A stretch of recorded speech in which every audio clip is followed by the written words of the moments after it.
Pabor ang ilang magulang na nakausap po ng Net25 News and Information sa panukalang batas na isinusulong ng Senado na panagutin na at kasuhan ang mga batang nasa 10 taong gulang na masasangkot sa mga mabibigat na krimen o yung mga heinous crimes. Ang katwiran po nila, obligasyon ng mga magulang na turuan at disiplinahin ang kanilang mga anak para makaiwas na gumawa ng anumang masamang gawain. Samantala, kontra naman ang isang mambabatas at binabanggit niyang may umiiral ng batas ukol dito at dapat lamang itong ipatupad ng husto. Report mula kay Mean Corvera. Nais si Senator Robin Padilla na ibaba sa 10 taong gulang ang maaring kasuhan ng mga karumal-dumal na krimen. Sa kanyang Senate Bill No. 372, sinabi ni Padilla na dapat amyendahan ang Republic Act 9344 o ang Juvenile Justice and Welfare Act of 2006 para pwede nang kasuhan ang mga 10 taong gulang na bata na sangkot sa mga heinous crime. Kabilang sa mga itinuturing na heinous crime ang parricide, murder, kidnapping, rape at carnapping. Ang aking nakitang at nasaksihan pinakakarumal-dumal na krimen ay ginawa ng juvenile.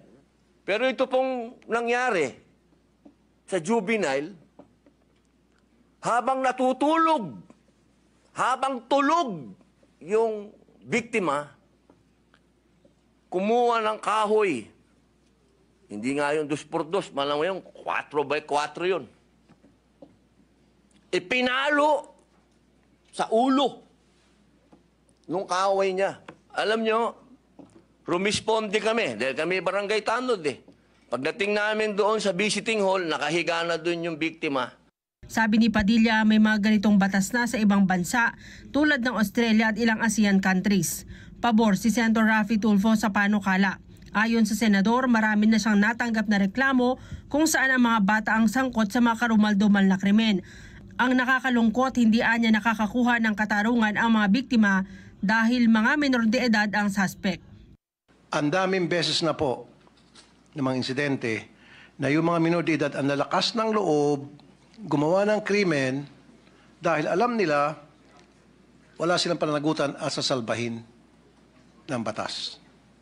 And there were also cases na nilagay sila sa Juvenile Detention Center ng DSWD. Pero nakakatakas. Pero tutol si Senator Francis Pangilinan. Sabi ni Pangilinan na pangunahing may akda ng Juvenile Justice and Welfare Law, hindi ang batas ang problema, kundi ang implementasyon. Kahit minor de edad anya ang mga batang nakagawa ng krimen, hindi totoong exempted sila sa batas. Maari kasi silang arestuhin at ilagay sa custody ng mga otoridad at maaring litisin pagsapit sa tamang edad. Sa halip na mga bata, dapat anyang habulin ang mga sindikatong gumagamit sa kanila para gumawa ng krimen.